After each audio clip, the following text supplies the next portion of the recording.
بس قول بس قول. تعرف الإسلام؟ هذا الإسلام مرة حلو. يعني الإسلام يجي في يوم القيامة اللي هي الآخرة يجي الله يحسب حسناتك، والله يدخلك الجنة. تبغى الجنة ولا النار؟ النار تتعذب فيها عذاب أليم ما خليتك فيها الله. الجنة أحسن. أيوه الجنة أحسن من الدنيا. أيوه أحسن من الدنيا. أبغى دباب، أبغى أكل الجنة كأنك قاعد تقول أبغى اسكريم، يجيك اسكريم قدامك تبغى فلوس مليار تاخذ أي شيء تبغى تاكل من الأرض عادي.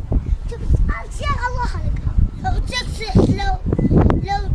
لو تضرب نفسك في ألم منك تقول خليه يروح الألم.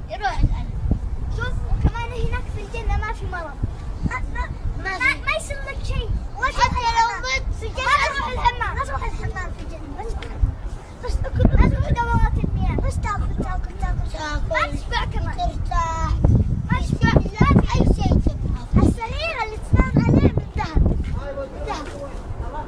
صحيح. من ذهب. وكمان تعرف هذه المويه ما تصير مويه، تصير لبن كذا حلو. هي شفت مويه بحر، لبن مع العسل. بحر يجيك في الجنة لبن كله بحر وعسل كله بحر، مويه كله بحر، مويه لذيذة مو زي هذا. حتى تعرف الخمر ذا اللي مو حلو، تعرف الخمر ذا اللي مو حلو يصير في الجنة حلو مرة. الأشياء الحلوة في الجنة تلقى أي شيء تبغاه على خير. حتى ما تموت في الجنة، تبقى خلاص هناك تقعد.